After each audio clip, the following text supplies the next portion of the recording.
그리고 피청구인 측에서는 2025년 5월 16일자로 준비 서면을 제출하였습니다.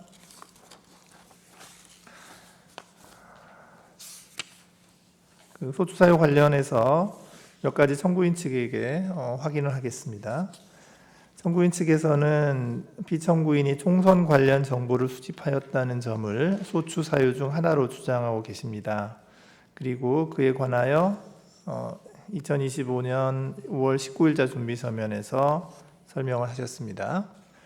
그 내용을 보면 피청구인이 2020년 4월 3일 오후 5시경 수사정보정책관실 수사정보 제1 담당관인 김영일로부터 21대 총선 여론조사 관련 파일인 지역별 여론조사 총괄표 2004-03-17시 현재 그리고 총선 후보 등록 현황 파일 2004-03-17시 현재 여론조사 반영 등이 첨부된 메시지를 메신저로 전송받고 21대 총선 일주일 전인 2020년 4월 7일 및 4월 8일경 아침 9시, 오후 5시 하루 2번씩 전국 지역의 총선 후보 여론조사 총괄표 등을 쪽지로 전달받는 방법으로 총선 정보를 수집하였다는 것입니다. 그런데 피청구인과 수사정보정책관실 소속 직원들 간의 메신저 대화, 쪽지 송수진 내역이나 파일 전송 로그 자료는 그 형사항소심에서 실질적 피압수자 측에 압수수색 참여권을 보장하지 않았다는 점 등을 이유로 위법 수집 증거로 판단되어 증거 능력이 배척된 것으로 보입니다. 이 부분 소추 사유를 뒷받침하는 증거로 제출된 것은 청구인 측에서 준비 서면에 기재하신 바와 같이 송승현, 성상욱에 대한 각 증인 신문 녹취록이 있습니다. 다른 증거는 더 없는 거죠? 네, 저희가 뒤로 확인했었어요. 예, 알겠습니다. 그리고 소추 사실 중에서 피청구인이 형법 123조 직권남용죄를 저질렀다라는 점에 관해서 여쭤보겠습니다. 청구인 대리인께서는 지난 변론기일에 피청구인이 불기소 처분을 받은 것과 관련하여 청구인 측 의견을 서면으로 정리하시겠다고 말씀하셨습니다. 그래서 2025년 5월 19일자 준비 서면에 의하면 그 총선 관련 정보 수집 지시 부분에 대해서는 공수처에서는 판단하지 않았으나 이 사건 소추 사유에는 포함되어 있는 것입니다. 그리고 다음으로 판결문 검색 지시 부분에 대해서는 공수처에서는 법령상 의무 없는 일을 하게 하는 것이 아니라고 판단하여 불기소 처분을 하였는데요. 청구인 측은 이 사건에서 범죄와 관련 없는 일반인에 대한 판결문 검색 등을 지시한 것은 법령상 의무 없는 일을 하게 한 것이라는 주장을 하고 계십니다. 예, 맞는 거죠? 예. 다음으로 청구인 대리인께서는 2025년 5월 19일자 준비 서면에서 구 형사소송법 195조 위반의 점에 관해서도 추가 설명을 해주셨습니다. 이와 관련해서 좀 확인하겠습니다. 구 형사소송법 195조는 검사는 범죄의 혐의 있다고 사료하는 때에는 범인, 범죄 사실과 증거를 수사해야 한다라고 되어 있습니다. 청구인 측의 주장은 피청구인이 누군가에 대한 고발장을 작성, 제공한 행위가 범죄 혐의 없는 피고발인에 대하여 수사기관이 수사를 개시하도록 유도하는 것이므로 형사소송법 규정 위반이다라고 주장하는 취지이신 거죠? 네, 맞습니다. 네. 이제 그러면 일단 피청구인이 고발장을 작성해서 제공하였는지 여부는 그건 변론으로 하고서요. 문제된 고발장 중에서 1차 고발장의 경우 그와 같은 고발이 실제로 이루어지지 않았죠. 네. 예. 2차 고발장의 경우에는 비슷한 내용의 고발장이 2020년 8월 25일 대검찰청에 접수되었습니다. 네. 청구인께서는 실제 고발장 접수 여부와 무관하게 고발장 작성, 제공 행위 그 자체만으로도 구형사소송법 195조 위반이다라고 주장하시는 건가요? 네, 그렇습니다. 예, 알겠습니다. 예, 피청구인 측께 좀 여쭤보겠습니다. 소추 사유 중 피청구인이 총선 관련 정보를 수집하였다는 점에 대해서 좀 확인하겠습니다. 피청구인의 2025년 5월 16일자 준비 서면에 의하면 설령 당시 수사정보정책관실에서 선거 관련 정보를 수집했다고 하더라도 그것은 정당한 직무 범위 내의 행위로 보아야 한다라고 기재하신 거죠? 맞습니다. 예. 그렇다면 이 사건의 경우가 아니더라도 일반적으로 피청구인이 알고 계시기로 수사정보정책관실에서는 중요한 선거가 있으면 그에 관한 정보, 언론기사 등을 수집하는 업무를 수행하고 있다는 건가요? 그렇습니다. 통상적으로 그렇게 하는 걸로 알고 있습니다. 예, 알겠습니다. 피청구인 대리인께서는 지난 변론기일에서 피청구인이 문제된 이 사건 각 텔레그램 메시지의 원본 생성자가 아니라는 취지로 말씀을 하셨습니다. 피청구인의 2025년 5월 16일자 준비 서면에 따라 피청구인의 주장을 다시 한번 확인해 보면요. 이 사건 각 텔레그램 메시지를 피청구인이 텔레그램 상에서 최초로 생성하여 발송한 것은 맞지만 그 내용은 피청구인이 만들어낸 것이 아니라 제3자로부터 받아서 가지고 있던 자료를 그대로 전달 또는 재전송하는 취지였다라고 주장하는 맞습니다. 것이지요. 네.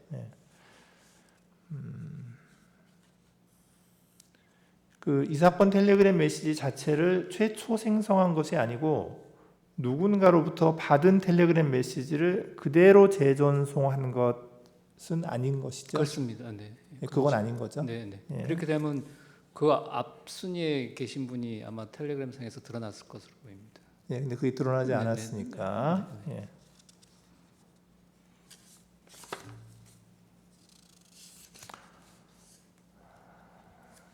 예. 제가 여쭤보고 싶은 건 이상이고요. 혹시 다른 재판관님들 중에서 여쭤보실 내용이 있으면 말씀하시죠. 예. 예, 특별히 없으시면 그 양쪽 당사자 측에서 쟁점에 관해서 추가로 진술하실 내용이 있으신가요? 청구인 쪽 없으시고 피청구인 쪽. 간단하게 하나만 말씀드리겠습니다. 그 지난 변론기일 이후에 그때 재판장님께서 총선 정보 관련해서 시기와 방법 그리고 그 수집된 정보의 내용에 대해서 좀 특정을 하라고 말씀하셨고 이번 기일에 준비 서면을 제출하신 것으로 보입니다. 근데 그 내용을 보더라도 그러한 메신저와 쪽지에 첨부된 파일 제목만 나오지 실제 그 안에 들어있는 정보가 어떤 것인지를 알기 어렵습니다.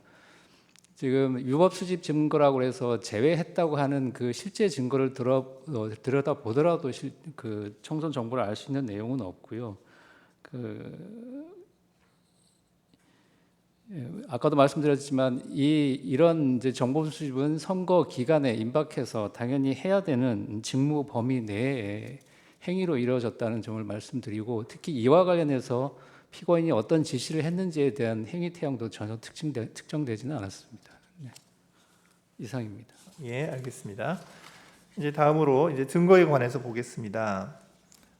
청구인 측이 2025년 4월 29일 대법원에 대하여 신청한 기록 인증 등본 송부 촉탁에 대한 추가 회신이 2025년 5월 14일 도착하였습니다. 그 청구인 쪽에서 확인하셨죠? 예. 그리고 그 대검찰청에 대한 기록 인증 등본 송부 촉탁 신청에 관해서는 어떻게 하실 건가요? 철회하겠습니다. 예, 철회하시고요. 예. 다음으로 1차 변론기일 이후에 추가로 제출된 증거들을 보겠습니다. 청구인 측은 2025년 5월 19일 갑제 15호증부터 갑제 127호증까지를 제출하셨습니다. 피청구인 쪽에서 이 증거들 확인해 보셨나요? 네, 확인했고요. 한 가지만 말씀드리면 갑제 93, 94, 95호도 역시 관련 형사 재판에서 위법 수집 증거로 해서 모두 배제된 증거라는 점을 말씀드리겠습니다. 예, 그래서 이제 증거 의견을 좀 말씀을 해주셔야 되는데 네. 어떠신가요? 나머지는 다 동일하고요. 93, 94, 95에 대해서는 부동의하는 형식. 예.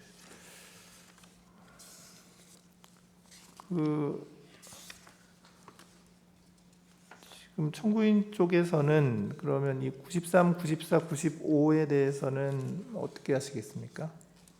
그냥 일단 제출하고 위법 수집 증거라고 한다면 거기에 맞춰서 판단해 주시기 바랍니다. 예. 예, 그러면 저희가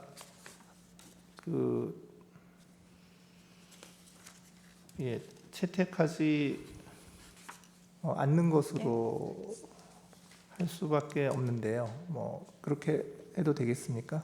네, 지난번 준비기일에서 그 증거 능력이 없는 증거는 채택하지 않는다는 취지로 말씀하신 적이 있는 걸로 기억하고 있습니다. 예, 알겠습니다. 그러면 93, 94, 95호증에 대해서는 그 수집 과정의 절차적 적법성에 의문이 있으므로 증거로 채택하지는 않겠습니다.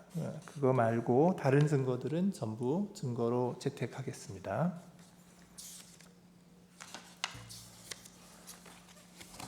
네, 그러면 채택된 증거에 관해서 서증 조사를 하겠습니다. 피청구인 측에서는 이번에 제출된 증거 갑제 15호증부터 127호증까지 이제 그 중에서 93, 94, 95를 제외한 나머지 부분 모두 열람해서 확인하신 거죠. 네. 예. 그 원활한 심리 진행을 위해서 그 재판정에서 그 서증들의 내용을 하나하나 고지하지는 않고 재판부와 양 당사자 측이 열람을 하는 것으로 개별 서증 조사를 대체하려고 합니다. 예, 청구인은 의견 어떠세요? 다른 의견 없습니다. 예. 저희도 이의 없습니다. 예, 양측 다 이의 없으시고요.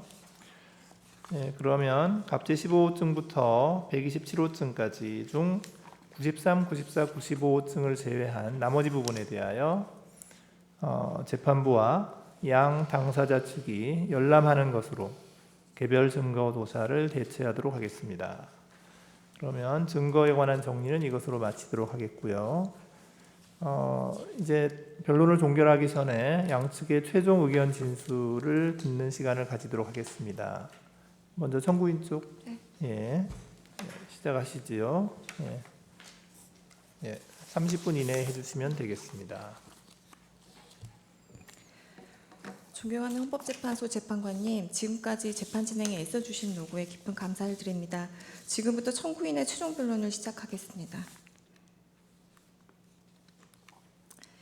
이 사건 탄핵 심판 소추 사유는 피청구인이 대검찰청 수사정보정책관이라는 직위를 이용하여 2020년 4월 15일 제21대 총선을 앞둔 시점에 공천 현황 등 총선 정보를 수집하고 수사정보정책관실 소속의 검찰 공무원 등에게 범죄 혐의와 관련이 없는 일반인의 실명 판결물 등을 수집 검토를 지시하였으며 2020년 4월 3일 및 2020년 4월 8일 두 차례에 걸쳐 국회의원 입후보자였던 여권 정치인 등을 피고발인으로 한 고발장 및 그 첨부자료 등을 당시 야당인 미래통합당 국회의원 입후보자였던 김웅에게 전달하는 등 행위를 했고, 이는 헌법 제7조, 제27조, 제24조, 제41조, 공직선거법 제85조, 형법 127조, 123조, 구검찰청법 제4조 제2항, 구형사소송법 제195조, 개인정보보호법 제59조 제2호, 형사절차 전자화법 제14조 3항의 위반에 해당하고, 이러한 법 위반은 중대하기 때문에 파면의 필요성이 있다는 것입니다.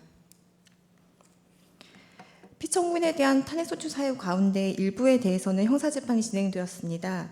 1심 법원은 피청구인 손준성의 2020년 4월 3일 공무상 비밀 누설, 개인정보보호법 위반, 형사절차 전자법 위반에 대해서는 유죄, 2020년 4월 8일 공무상 비밀 누설, 공직선거법 위반에 대해서는 무죄를 선고하였으나 2심 법원은 이들의 이 죄책에 대해서 모두 무죄를 선고하였고 대법원은 검사의 상고를 기각하여 원심 판결이 확정되었습니다.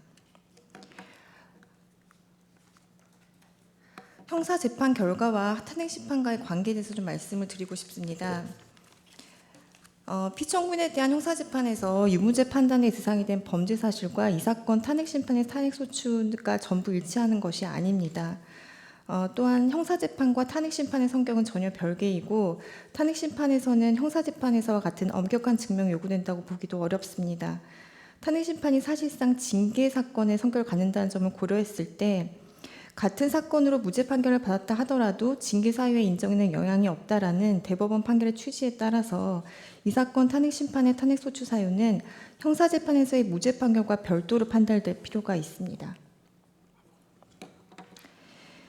피청구인이 제1차, 제2차 고발장 및 첨부자료를 작성에 관여하고 이 사건 각 메시지를 김웅에게 전달한 행위는 헌법 제7조, 127조, 24조, 41조 위반에 해당합니다.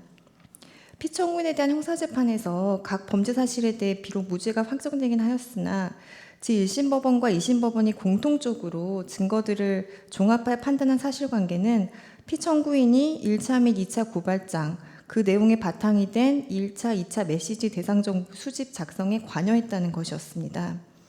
이와 관련된 2심 법원의 판단 내용을 간단히 살펴보겠습니다.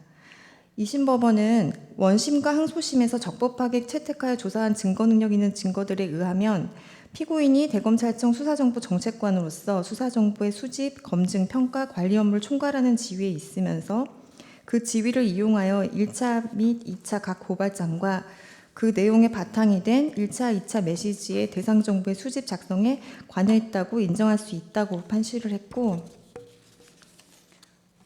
제1차 및 2차 각 고발장과 그 기초자료인 이 사건 각 메시지 대상 정보의 작성 수집은 언론 등에서 검찰 또는 윤석열, 그 가족, 검사장 한동훈 등을 상대로 공격하는 것에 대하여 방어하려는 차원에서 제보자의 신원 및 전과 내역을 밝혀서 MBC 뉴스의 신빙성을 떨어뜨리고 최강욱, 황희석 등 당시 여권 정치인들의 검찰 구성원에 대한 의혹 제기 배경을 언급하면서 그 의혹이 사실이 아니라는 취지로 최강욱, 황희석 등의 여권 정치인들을 고발함으로써 국회의원 선거에서 이들에게 타격을 주려는 의도에서 이루어졌다고 보인다.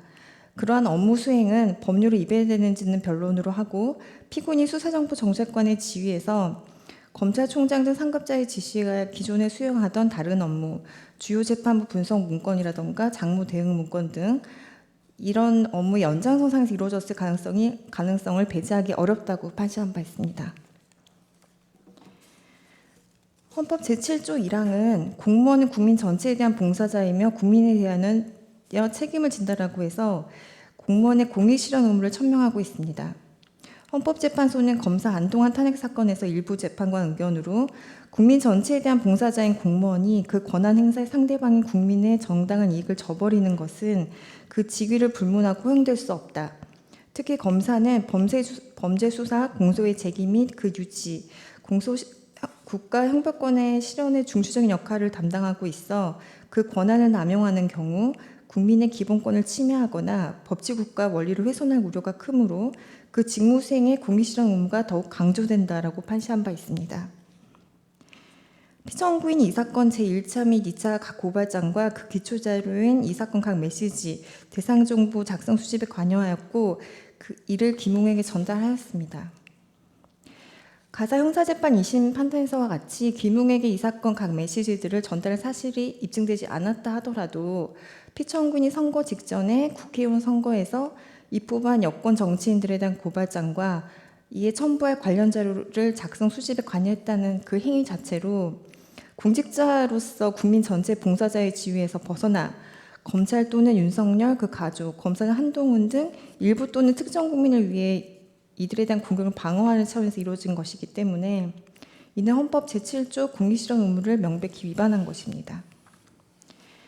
나아가 국민의 자유와 양심에 따른 선거에 영향을 미치고 국민의 국회 구성에 영향을 미치는 행위에 해당하기 때문에 선거의 자유에 관한 헌법 제24조 제41조 1항 위반에 해당합니다.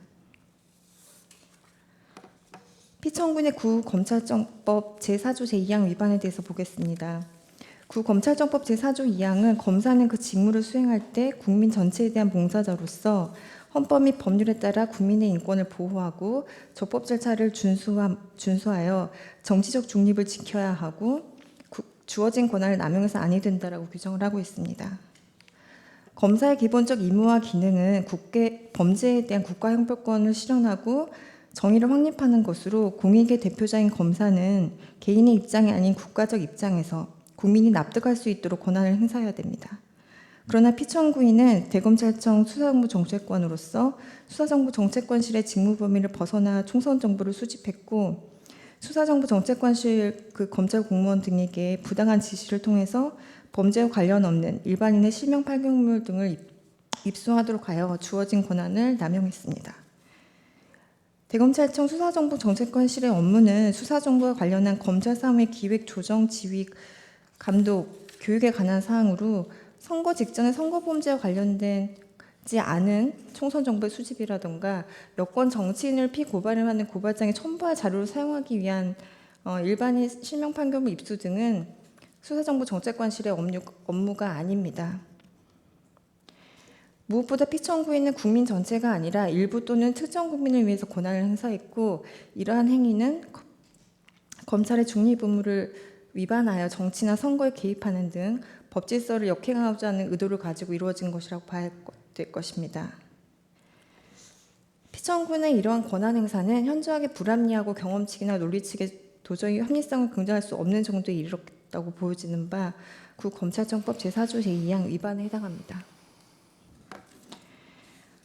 형법 제23조 직권남용죄는 국민 전체에 대한 봉사자인 공무원이 직권을 부당하게 사용하여 개인의 자유를 억압하고 권리 행사를 방해하는 행위를 처벌함으로써 국가 기능의 공정한 행사에 대한 사회 일반의 신뢰를 보호하고 개인의 자유와 권리를 보호하고자 함에 있습니다. 법원은 구체적 사건에서 직권남용 여부를 판단함에 있어서 직권 행사의 주된 목적이 직무 본연의 수행에 있지 않고 본인 또는 제3자의 사익 추구나 청탁 또는 불법 목적의 실현에 있는 경우 등과 같이 직권 행사의 목적과 방법에 있어서 그 위법 부당의 정도가 실질적 구체적으로 봐서 직무 본래의 수행이라고 평가할 수 없을 정도에 이른 경우라면 직권을 남용하였다고 평가할 수 있다고 판단한 바 있습니다. 피청구인이 선거 직전에 총선 정보를 수집하거나 여권 정치인에 대한 고발장에 첨부할 자료를 수집할 것을 지시하는 데 이러한 직권 행사의 주된 목적은 직무 본연의 수행이 아니라 제3자의 사적 이익 추구라던가 검찰의 정치 또는 선거 개입이라는 불법 목적을 실현하고자 한 것이었습니다. 이는 검사의 직무 범위와 권한 등에 비추어 필요성이나 상당성이 있다고 할 수 없으며 그 목적과 방법에 있어서 위법 부당의 정도가 실질적 구체적으로 봐서 직무 본래 수행이라고 볼 수 없을 만큼의 내용입니다. 피청구인의 행위는 형법 제123조 위반에 해당한다고 할 것입니다. 피청구인은 공수처 검사가 피청구인의 직권남용 혐의에 대해서 불기소 처분을 했으므로 형법 123조 위반이 아니라고 주장을 하고 있습니다. 공수처 검사는 피청구인의 그 판결문 검색 등 고발장 작성에 필요한 자료 수집 지시 여부와 관련해서 이렇게 판단했습니다. 피청구인이 성상욱, 임공석에게 지연진 등에 대한 판결문 등을 조회할 것을 지시한 사실, 그 지시에 따라 성상욱 등이 판결문을 조회한 사실은 인정된다. 다만 그 성상욱, 임공석 등에게 법령상 의무 없는 일을 하게 하였다고 볼 수 없으므로 불기소 결정을 한 것입니다. 그러나 이러한 공수처 검사의 불기소 처분은 관련 규정상 수사정보의 범위라던가 판결문 조회 등 그 업무의 위법성에 대한 판단을 잘못한 것입니다. 총선 정보나 일반인 지연진에 대한 판결문은 구체적인 범죄 사건으로 발전된 가능성이 있다거나 이를 적발하는 단서가 될 수 있는 것이 아닙니다. 이는 수사정보 수집 분석에 관한 지침상 수사정보, 수사참고정보에 전혀 해당하지 않는 내용들입니다.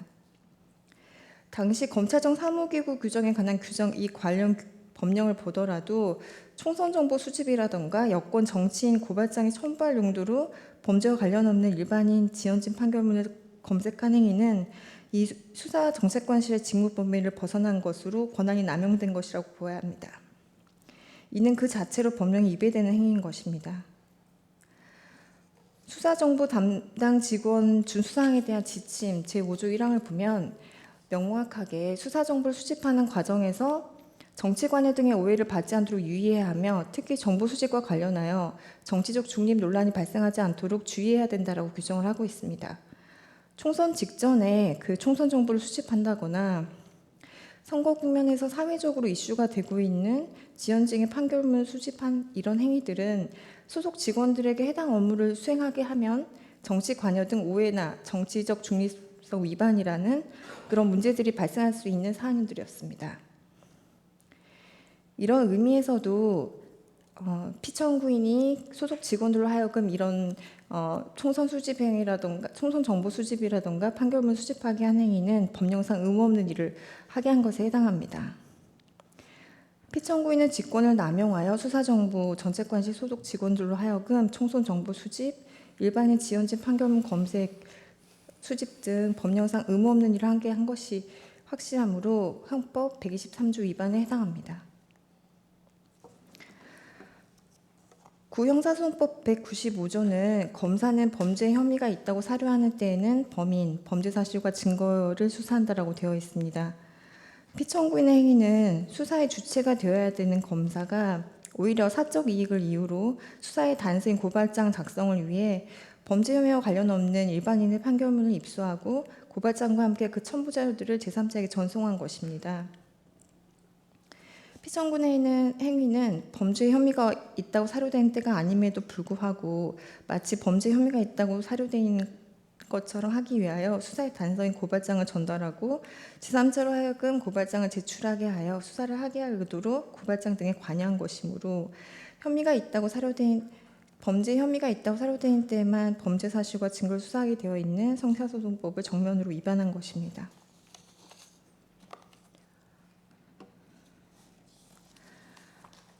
피청구인의 공직선거법 제85조 제1항 위반 부분에 대해서 보겠습니다. 공직선거법 제85조 제1항은 공무원 등 법령에 따라 정치적 중립을 지켜야 하는 자는 직무와 관련하여 또는 지위를 이용하여 선거에 부당한 영향력을 행사하는 등 선거에 영향을 미치는 행위를 할 수 없도록 하고 있습니다. 공무원이 그 지위를 이용하여 선거에 영향을 미치는 경우 일반인에 비하여 선거의 공정과 자유를 크게 저해하고 그로 인한 부작용과 폐해가 크기 때문에 이를 처벌함으로써 선거의 공정성과 형평성을 제고하기 위함입니다. 피청구인이 누구에게 고발장 사진을 전송했는지에 따라 선거에 영향을 미칠 우려가 있는지에 대한 판단이 달라질 수 있을 것입니다. 피고인이 김웅, 조성훈 등과 같이 선거에 직접 관계 있는 사람들에게 고발장 사진을 전송한 것이라면 그 전송받는 사람들의 직책, 지위, 선거에 밀접한 시기인 점 등을 종합해 볼 때 선거의 공정성을 해할 만큼 위험이 발생할 가능성이 현저한 사정이 발생하거나 그 위험이 초래될 수 있는 정도에 이르렀다고 객관적으로 평가할 수 있을 것입니다. 피청구인이 이 사건 고발장 등을 김웅에게 전송하였고 김웅은 이를 다시 조성원에게 전송하였는 바 피청구인의 행위는 선거에 영향을 미칠 우려가 있는 행위라고 보아야 합니다. 가사 형사재판에서와 같이 피청구인이 김웅에게 고발장 등을 전송한 것에 대한 입증이 되지 않았다 하더라도 피청구인이 제3자에게 고발장 등을 전송한 행위는 그 자체로 공직선거법 위반에 해당합니다.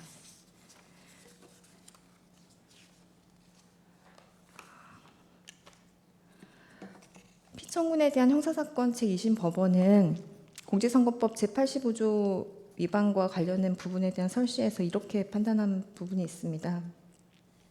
피청구인이 국회의원 선거를 목전에 둔 시점에 자신의 휴대폰으로 법여권 인사 등에 관한 각 고발장 초안 및 그 기초자료에 관한 이 사건 각 메시지를 제3자에게 전송했다. 만약 공무원인 피청구인이 제3자로 하여금 수사기관에 접수하도록 고발장 초안을 전송하는 행위를 했고 그 제3자가 그 각 초안을 용도대로 수사기관에 접수하려는 것을 미필적으로라도 인식했다는 점에 증거에 의해서 인정할 수 있다면 제3자에 대한 전송행위 자체로서 공직선거법 제85조 1항에 규정한 선거에 영향을 미치는 행위에 해당한다고 볼 여지가 있다라는 부분입니다. 피청구인이 대검찰청 수사정보관 정보 정책관의 지휘에서 이 사건 고발장 작성에 관여한 사실이 입증되었고, 김웅은 이 사건 고발장을 조성원에게 전달하면서 고발장을 언제, 어디에, 어떤 방식으로 접수해야 되는지를 자세히 이야기하고 있는 것이 확인이 되었습니다. 또한 그 고발장들의 내용은 매우 상세하고 첨부 자료까지 첨부되어 완결성이 있었고, 언제든지 수사기관에 접수 가능한 상태였던 점 등을 모두 종합한다면 피청구인이 해당 고발장이 수사기관에 접수되는 걸 전제로 작성에 관여했다고 볼 수 있고, 해당 고발장을 전달받은 사람이 이를 용도대로 수사기관에 접수하려는 것까지 충분히 인식할 수 있었다고 보아야 할 것입니다. 이런 점을 고려하면 피청구인의 행위는 공직선거법 제85조 위반에 해당한다고 볼 수 있습니다. 형법 제127조 위반, 개인정보보호법 위반, 형사절차 전자법 위반에 대해서 보겠습니다. 피청구인의 행위가 형법 이러한 그 주책에 해당하기 위해서는 피청구인이 이 사건 각 메시지를 김웅에게 전송했는지가 입증되어야 할 것입니다. 이 부분과 관련해서 1심과 2심 법원의 판단은 달랐습니다. 그러나 아래와 같은 사정을 종합하면 1심 법원의 판단과 같이 피청구인이 이 사건 각 메시지를 김웅에게 전송한 것이라고 보아야 할 것입니다. 조성원이 김웅으로부터 받은 손준성 보냄이란 기재 이 사건 메시지로 피청구인이 김웅에게 직접 이 메시지를 전송했다는 게 바로 입증되는 건 아닙니다. 하지만 이 사건 각 메시지가 18차례에 걸쳐서 전달됐다는 그 내용과 그 순서들, 피청구인이 이 사건 각 메시지를 전송한 시간과 김웅이 이를 조성원에게 전달한 시간 사이의 간격, 이 사건 각 메시지가 전달된 당시의 상황, 김웅과 조성원 간의 통화 내용, 조성원의 진술 내용, 1차 고발장 작성 시점과 고발장 접수처 변경 등 논의가 이루어졌던 당시 상황, 무엇보다 이 사건 각 메시지 전송 및 도달은 18차례에 걸쳐서 반복되어 이루어졌는데, 피청구인이 정치적, 사회적으로 매우 큰 파장이 생길 수 있는 이런 고발장이라던가 첨부자료 등의 작성 수집에 관여하면서 해당 고발장 등을 건네받은 사람이라던가 고발장 활용 방법에 대해서 전혀 사전 인지가 없이 단순히 이를 전달했다고 하는 건 매우 가능성이 낮은 부분입니다. 이런 것까지 모두 고려하면 피청구인이 이 사건 각 메시지를 김웅에게 전송하였다고 보아야 할 것입니다.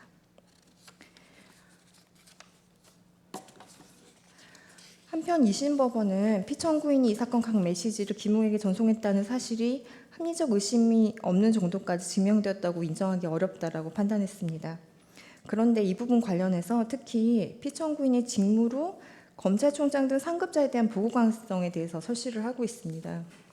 그 내용을 보면 아래와 같습니다. 당시 언론과 법무부 장관이 검찰을 거세게 공격하고 있었고 국회의원 선거를 일주일 앞둔 시점이었기 때문에 1차 및 2차 고발장 제출이 급박했을 수 있었다. 검찰 내에서 1차 및 2차 고발장을 마련했다는 것 자체가 정치적, 사회적으로 커다란 논란을 일으킬 여지가 있어서 보안을 유지하며 은밀하게 진행될 필요도 있었다고 보인다. 보안성 높은 텔레그램을 통해서 이른 아침부터 이 사건 각 메시지를 검찰총장 등 상급자에게 보고한다는 것이 꼭 그렇게 이례적이었다고 보이지는 않는다. 그러면서 마지막에 이렇게 또 판시를 하고 있습니다. 이와 같은 사정에 비추어 보면 피고인이 아니라 피고인에게 고발장 작성 등을 지시한 검찰총장 등 상급자가 미래통합당을 통한 고발을 기획하고 미래통합당 측에 고발장 등을 전달할 자로 김웅을 선택한 다음 김웅과 긴밀하게 연락을 취했을 가능성을 배제하기 어렵다는 것이었습니다. 가사 국무상 비밀 누설이나 개인정보보호법 위반, 형사절차 전자법 위반 등 해당 여부에 대해서 2심 법원 판단과 같이 피청구인이 이 사건 각 메시지들을 직접 김웅에 전송했던 사실의 입증 부재로 피청구인에게 이 부분에 대한 법 위반 책임을 묻지 못한다 하더라도 이 사건 전체적으로 봤을 때 피청구인의 헌법 및 법률 위반을 판단함에 있어서 형사사건에서 무죄가 선고된 이유를 고려할 필요가 있어 보입니다. 다음으로 법 위반의 중대성과 파면의 필요성에 대해서 살펴보겠습니다. 헌법재판소는 검사 안동환 탄핵 사건에서 검사의 법 위반 행위가 헌법 질서에 미치는 부정적 영향이나 해악이 중대하여 침해된 헌법 질서를 다시 회복하고 헌법을 소화하기 위해 임명권자인 대통령을 통하여 간접적으로 부여된 국민의 신임을 박탈할 정도로 검사가 법 위반 행위를 통하여 국민의 신임을 배반한 경우에 검사에 대한 탄핵 사유가 존재한다라고 볼 수 있다라고 판시하면서 다만 대통령 또는 행정각부의 장과 비교할 때 검사는 정치적 기능이나 비중에 있어서 본질적인 차이가 있고 검사에 대한 파면 결정이 국정 공백이나 정치적 혼란 등 중대한 국가적 손실을 가져올 가능성이 높다고 보기 어려운 점을 고려하면 파면의 효과 측면에서도 근본적인 차이가 있다. 따라서 법 위반의 중대성과 파면 결정에 대한 효과 사이에 법익 형량을 함에 있어 이 같은 점이 고려된다라고 판시한 바 있습니다. 검사의 경우에 법 위반의 중대성과 파면 결정으로 인한 효과 사이에 법익 형량을 함에 있어서 국민으로부터 선출된 민주적 정당을 가지고 있는 대통령 등과는 달리 판단되어야 할 것입니다. 피청구인의 법 위반은 헌법 질서에 미치는 부정적 영향과 해악이 너무 큽니다. 피청구인은 대검찰청 수사정보정책관으로서 본연의 임무를 벗어나 여권 정치인 등에 대한 고발장 및 첨부자료 등을 수집 작성에 관여하는 등 일부 또는 특정 국민을 위해서 그 권한을 남용하고 헌법상 공직자로서의 공익 실현 의무를 위반하였으며 정치적 중립 부분을 저버렸습니다. 이는 검사에게 요구되는 본질적인 핵심에 해당하는 직무집행과 관련하여 헌법과 법률을 정면으로 위반한 것입니다. 국민들의 신임을 배반한 행위이며 헌법 수호 관점에서 용납될 수 없는 중대한 법 위반 행위입니다. 검사인 피청구인을 파면하더라도 그 공백으로 인한 혼란이 없습니다. 검사의 파면은 대통령이나 행정각부의 장 파면과 같은 정치적 혼란이나 국정 공백 등의 우려가 없고 인사권자의 인사발령 조치 등을 통해 빠른 시일 내에 피청구인의 업무를 담당할 후임자를 지정할 수 있으며 검찰청법 제7조의 2, 제2항에 따라서 피청구인의 직무를 다른 검사들이 수행하는 데 전혀 어려움이 없습니다. 검사가 아닌 일반 공무원의 경우의 형평도 고려할 필요가 있습니다. 일반 공무원의 경우는 징계위원회를 통해 이 사안보다 더 경미한 내용으로도 파면에 처해지기도 합니다. 검사와 검사가 아닌 일반 공무원들이 법 위반인 사유로 파면이 되는 것은 그 절차에서 차이가 있을 뿐이지 검사의 경우만 차별을 두어서 파면 사유라던가 파면의 필요성을 엄격히 판단할 이유가 없습니다.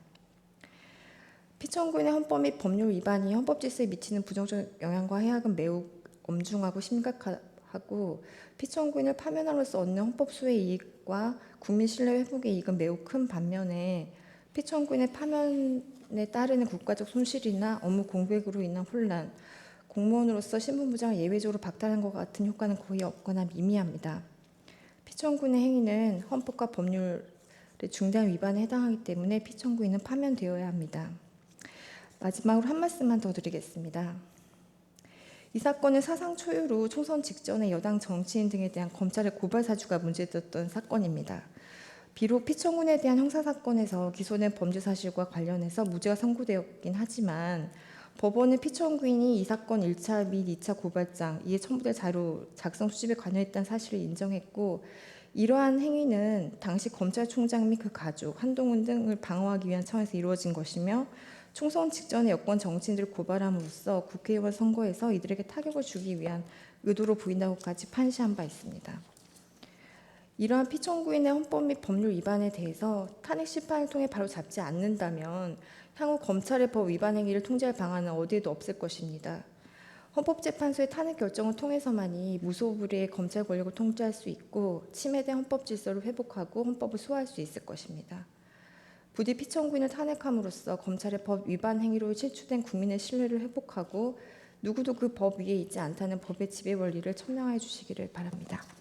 이상 마치겠습니다. 예, 수고하셨습니다. 예, 다음으로 피청구인 측에서 최후 진술해 주시기 바랍니다. 예, 역시 30분 시간 드리겠습니다.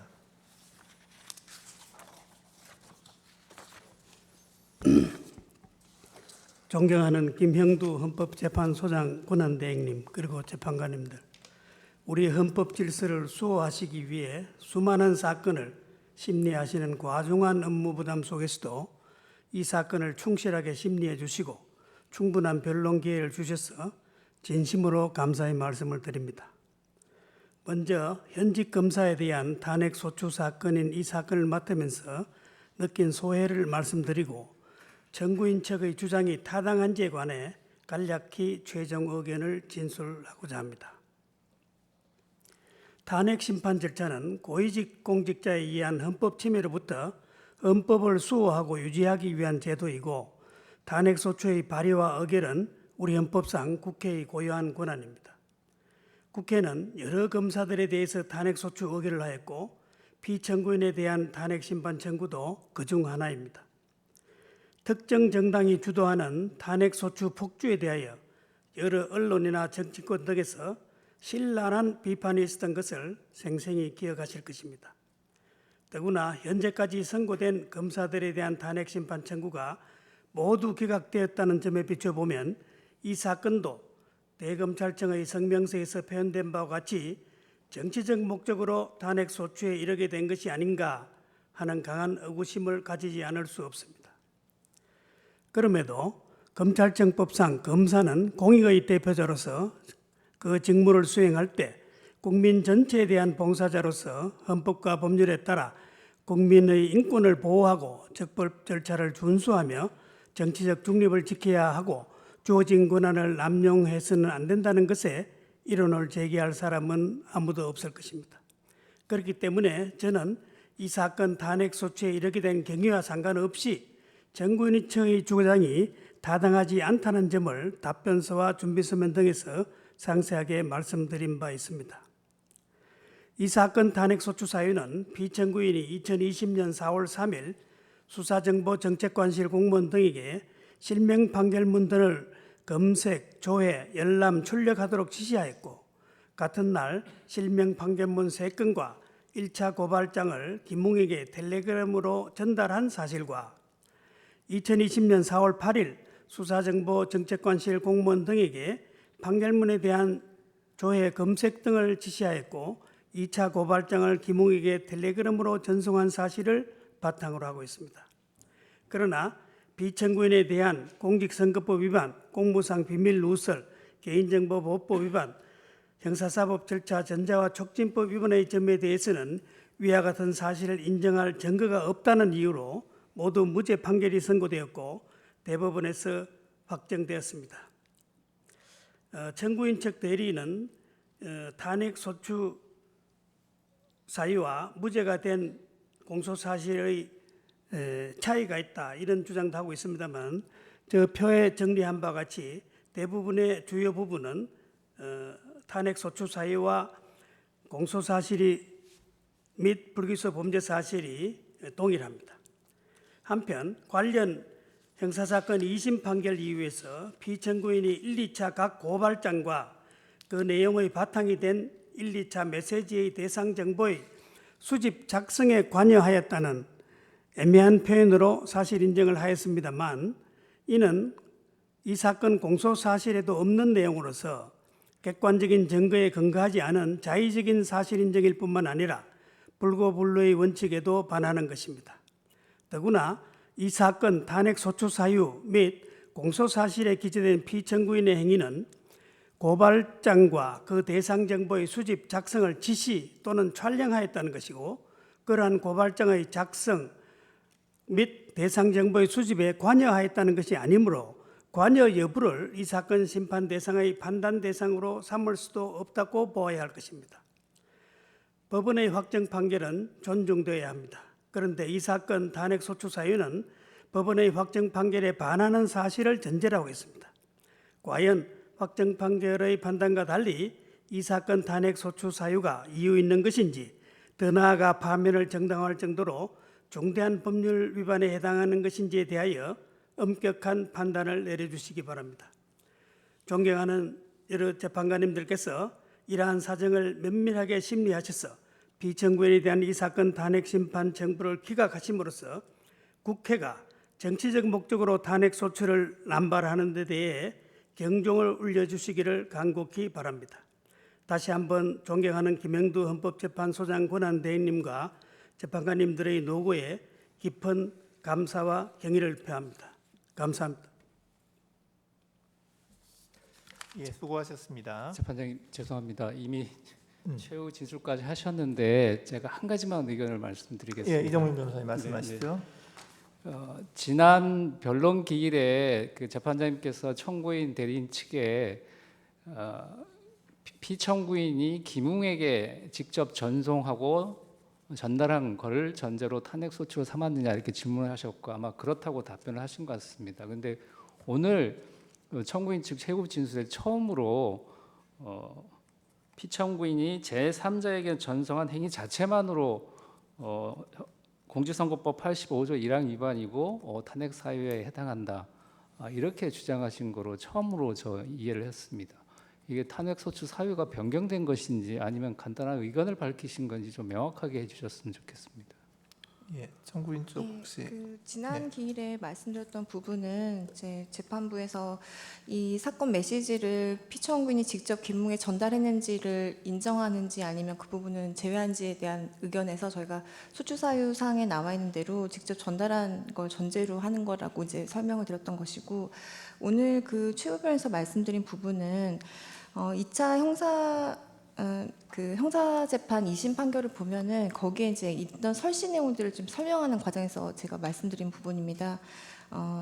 만약에 이 사건 저희가 탄핵소추를 주장하고 있는 부분은 피청구인이 김웅에게 직접 이 사건 메시지를 전달했다라는 것인데 그것을 넘어서 만약에 김웅이 아니라 제3자라고 하더라도, 그렇게 만약 가정을 한다 하더라도 이는 그 자체로 누군가에게 전달한 행위 자체만으로도 공직선거법 위반에 선거에 영향을 미친 행위로 볼 수 있다라는 그 내용을 조금 설명하는 과정에서 나온 부분입니다.